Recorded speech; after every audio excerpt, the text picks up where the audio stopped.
Ladies, I'm just getting ready. You know what it's time for. It's time to go and grab your cup of tea because we are about to get started.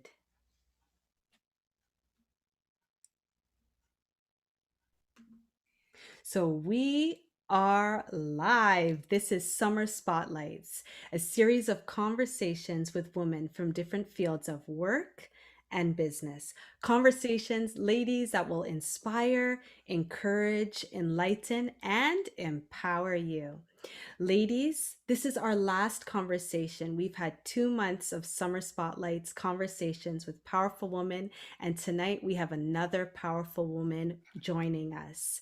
And I have the honor to welcome Melanie Cote, who is the founder of Do Good Donuts. Melanie, welcome.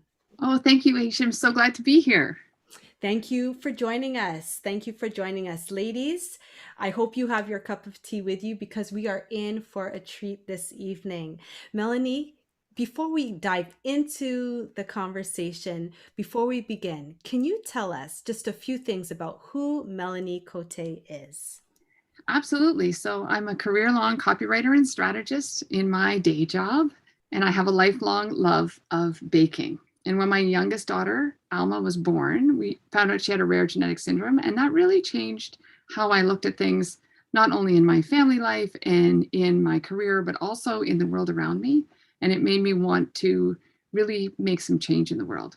In addition to that, I'm a total Apple nerd. I have to confess, that is one truth about me.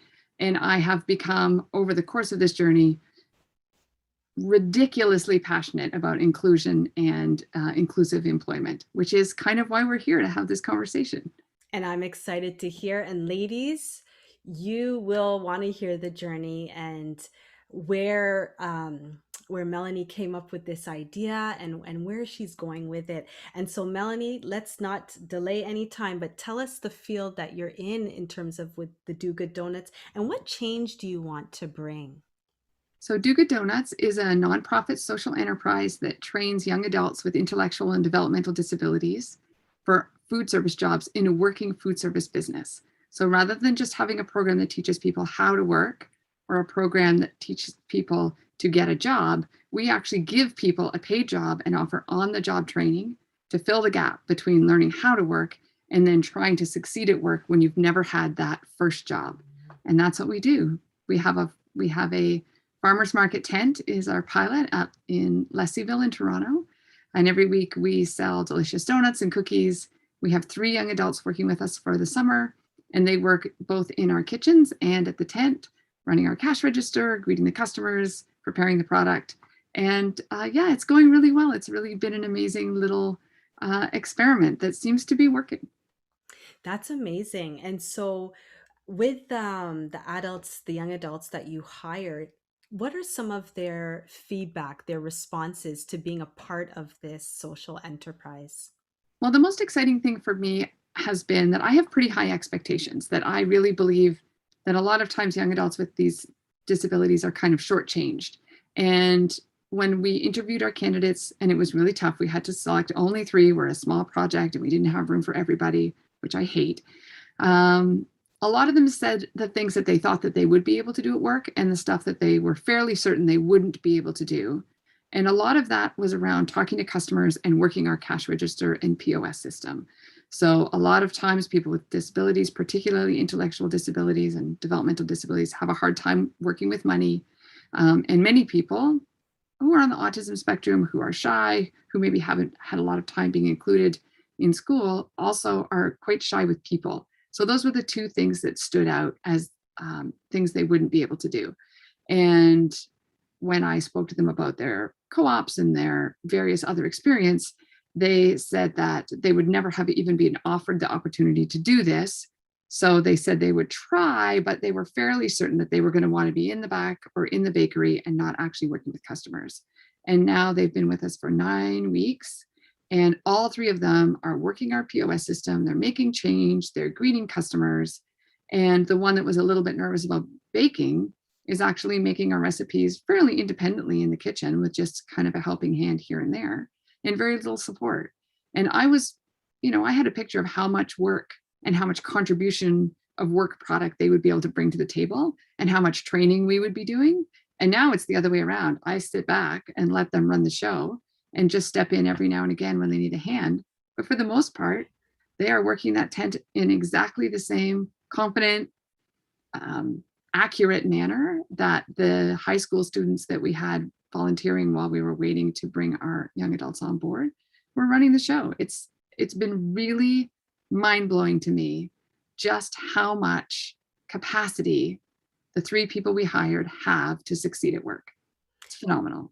That is amazing. And to give them the opportunity to be able to put their skills to work and also to be able, they thought possibly they may not want to work in the front and probably in the back, and to see that, yeah, they can do it.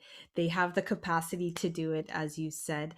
And they've grown now in that area and grown in confidence, right? And I'm sure self-esteem and so many other areas. And then thinking, hey, if I can do this here, that can transfer to another job as well.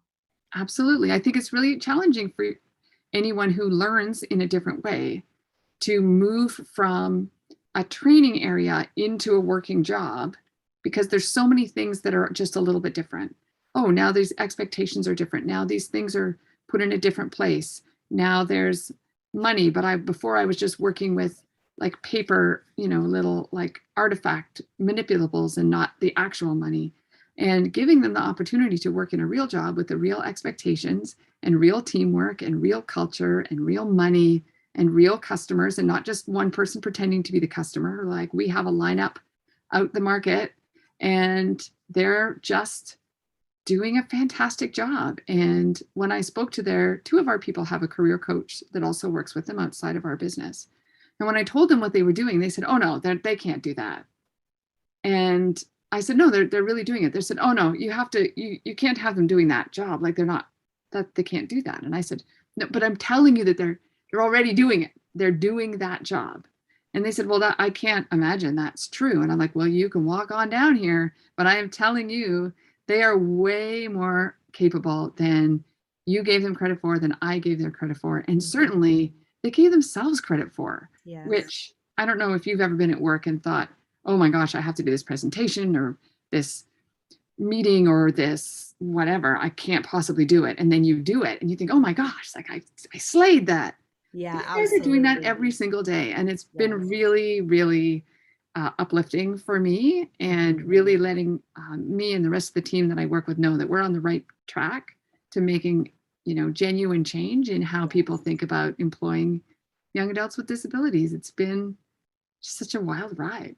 No, this is great. Great opportunities that are provided for young adults with disabilities, and believing in them, believing that they can do it, and allowing, like, it's the real world, it's real experience. And like you said, not just like a pretend customer, pretend money, etc., but this is real. And so this is great. I'm glad to hear what you are doing, the journey that you're on, and how you are impacting the lives, not just only of the adults, the young adults with disabilities, but I'm sure their families as well. And I'm sure, just bringing hope to their families as well. I'm not sure if you've heard any feedback from Oh my families. gosh. Well, first of all, there's the families that of the people who are working with us. Yes. They're thrilled. Hmm. And they've all popped by the market. They've all come through the line and purchased something from their child who's now, in their 20s. Yes. And for a lot of parents, when we had Alma and we were told about her disability, they said to me and my husband at the genetics appointment that, we could expect that she would never be in a real classroom. She would never learn to read. She would never have a job. She would never live on her own. She would probably never have any relationships or friends.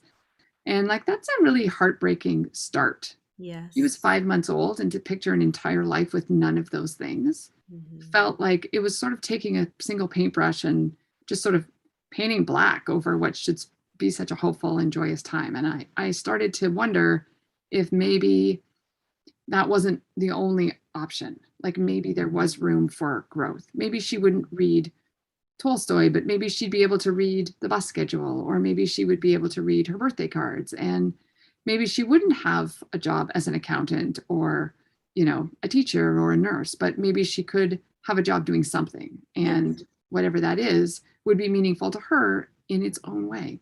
And I think what these parents are seeing, I had one parent who works with us on our board of directors. He has an adult with the same syndrome as my daughter. And he said, when I talked about employment and, programs like this and why they're not there and why other parents haven't taken on something like this, mostly out of a genuine asking. And he said, Melanie, you can only have your heart broken so many times. Hmm. And when I first met the parents in the interviews, it felt like they'd had their heart broken a number of times. And Hmm. I see them now at the tent and they're smiling and they're patting their young people on the back and they're sending their friends and their neighbors are coming and their cousins are coming and everybody's coming to the tent. But more than that, we're seeing families who have young kids with disabilities coming to our tent. We are seeing other families who don't work with us coming to the tent.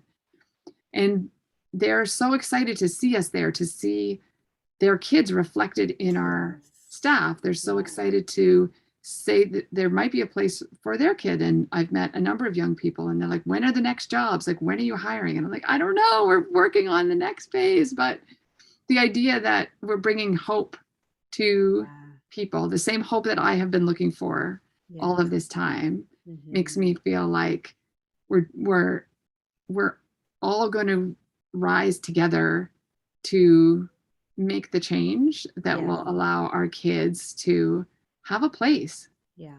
Because when you don't have a job after the age of 20 or 21, Hmm.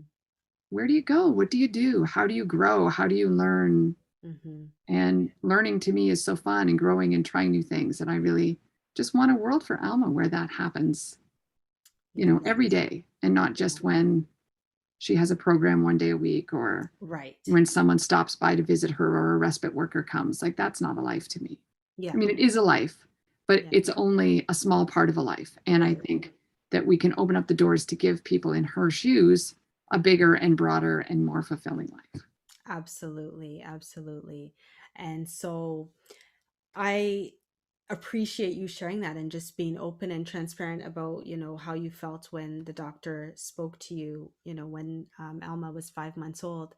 But then you didn't just accept that. You said, okay, what about, and the options that could be made possible for not only your daughter but for others who have disabilities, and look at this and the impact that you are making on this society, and just allowing people to be open and for perspectives and mindsets to be changed. Amazing, and so I was looking at some information about Do Good Donuts. And so, where do you see things going? Because I know you said in 6 weeks, I think the pilot project may be ending. Yeah, the pilot project is coming to an end. The market has an end date. That's how that works. It's Halloween is the end date, and then we have another week, another Saturday session with our trainees to kind of wrap up. We're talking with some employment partners to see where there are job openings, and going through some employment conversations starting next week to see where our young people would like to work, if they're ready to move on to another job, or if they want to stay in a more supported environment for now.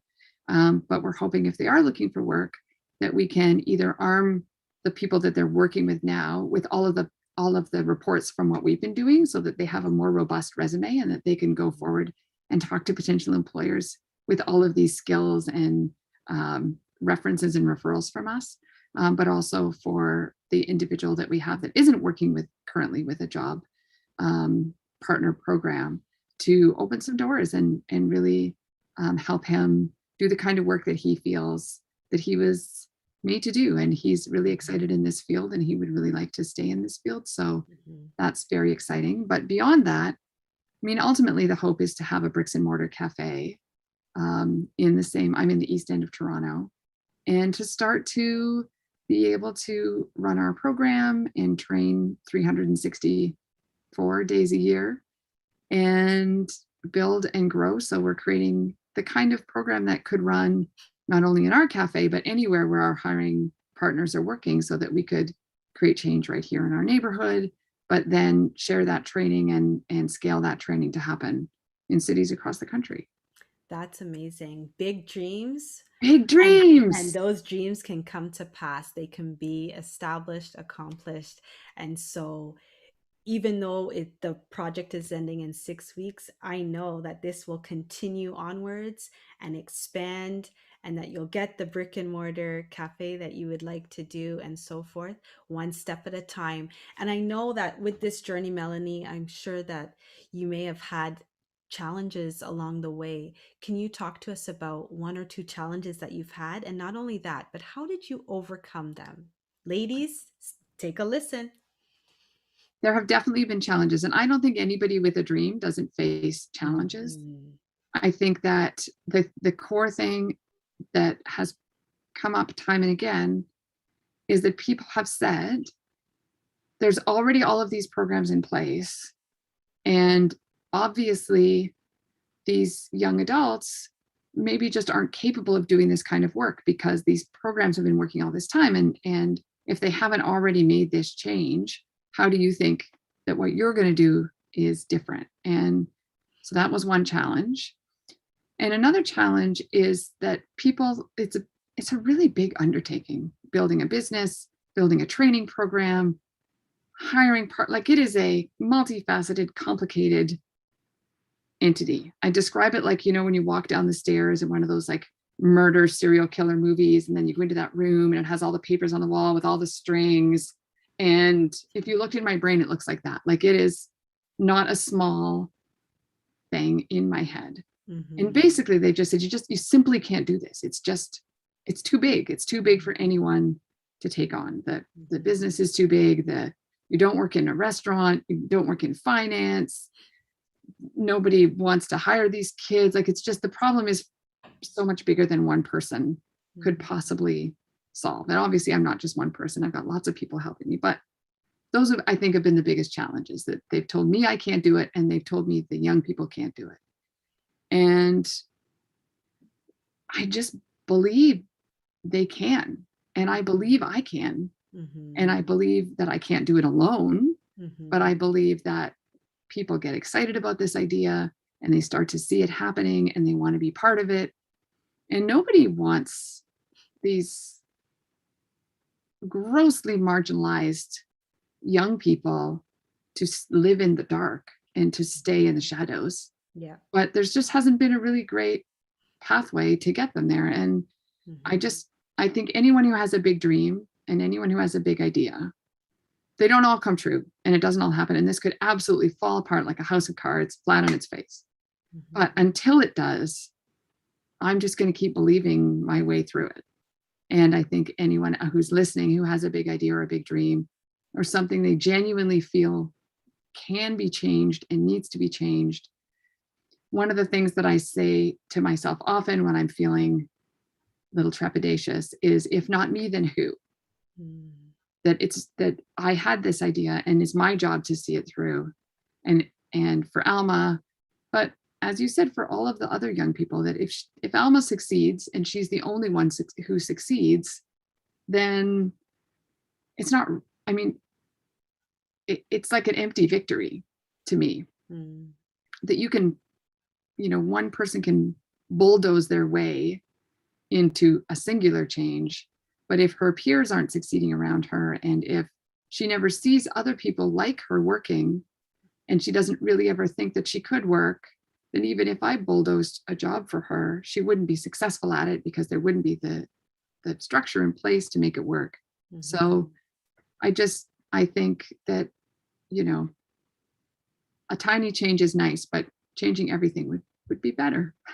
Awesome. Melanie, that's no, that's encouraging in the sense that yes, we do experience challenges, and people may say, like, you think that's actually going to work, and may have doubt and disbelief. But Melanie, you chose, yeah, you heard what they said, but you said, no, I believe that it can happen. I believe that it can work.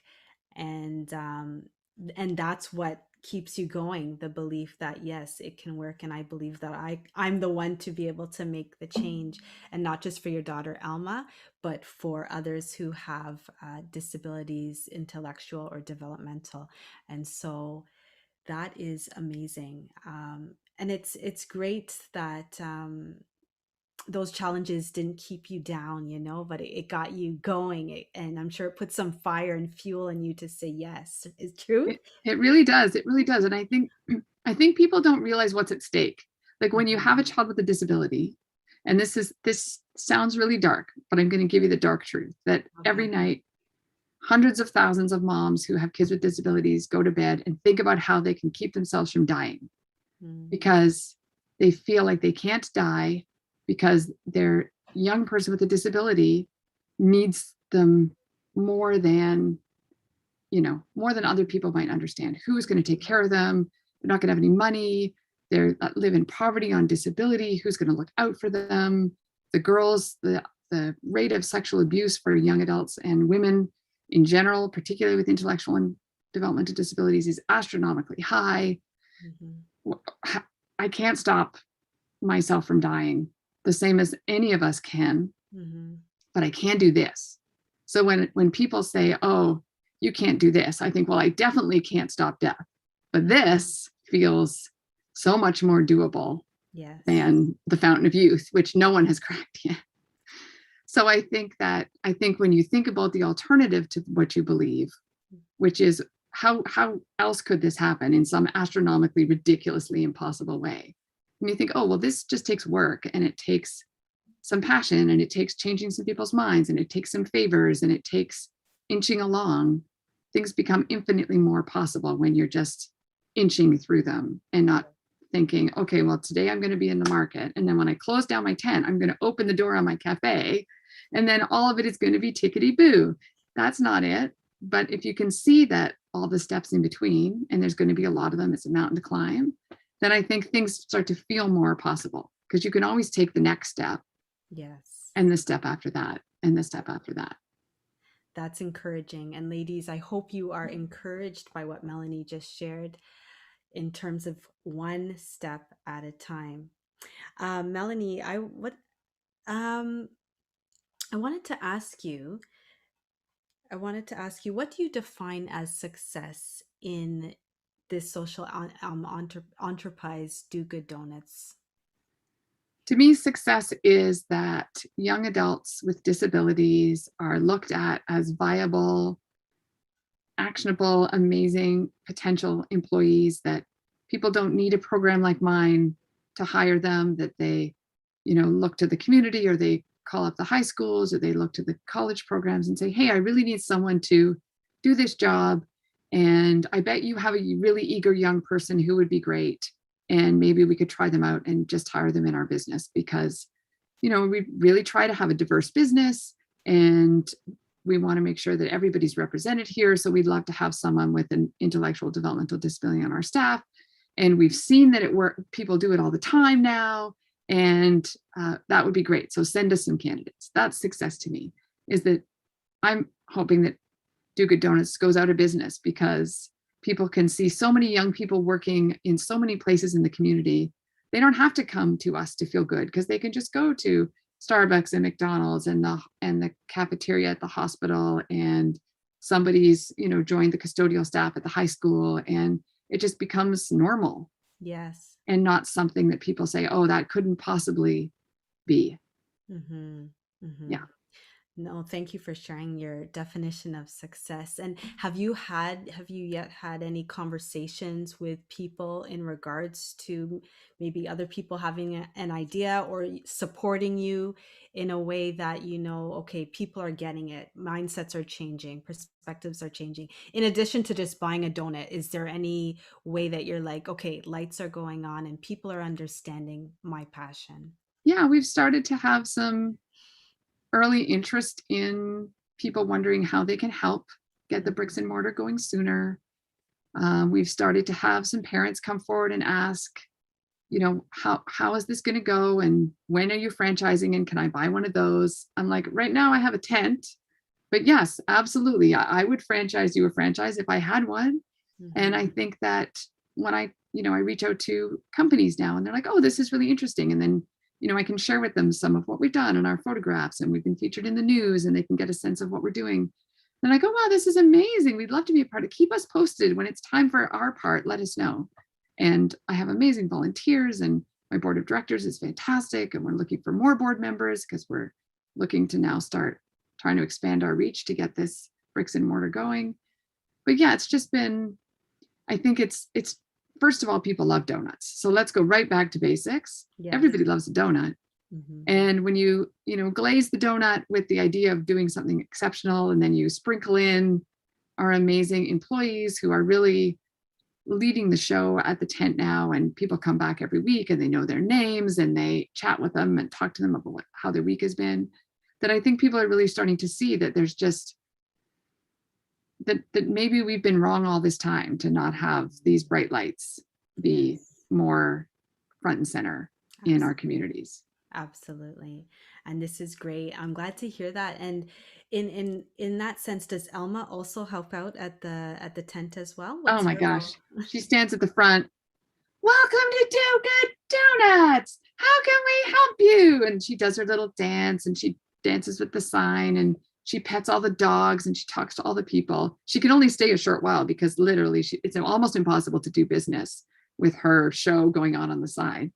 But she's thrilled. And, my son is really proud of what the family is doing. And he Hmm. gave a presentation on Do Good Oh, Donuts in his wow. classroom last year for, what's the most inspiring thing, and he picked Do Good Donuts on his Ah, own and did that. nice. And yeah, it's become sort of a thing that the whole family can do. And I talk to my son often about how, while it seems like Do Good Donuts is only about Alma and what that's like, it's also about him, that her having a meaningful place and a future and stuff to keep her busy gives the siblings an opportunity to, you know, picture a life that doesn't involve always taking care of their sibling, which Yes. I think is important too, that he also deserves to have a meaningful life and they should be supportive of each other like any sibling. But Yes. I think that really matters too. No, that's great. That's great that the family's involved and that the son, he was able to do a presentation about Do Good Donuts and just seeing how his sister is part of it and seeing what you're doing to include others, right? To include young adults with disabilities. Um, it I love it because it just it causes you to think more. It causes you to, check your own self to say, okay, what do I think? What's my perspective? What's my mindset? I'm sure people may have had conversations or haven't, but may have had them with other people, so this is really opening the door and allowing people to see there's room at the table for everybody, you know? Table for everybody. Yeah. Yes. There's Yeah. room at the table for everybody. And it doesn't matter, whether you have a disability or not. As you have done, you've taken the time to train, and now they are, up front, and they are handling the money, dealing with the customers, etc., and have grown so much in this pilot project. Melanie, we can keep going on and on because I know you are very passionate about Do Good Donuts, but our time is coming to a close.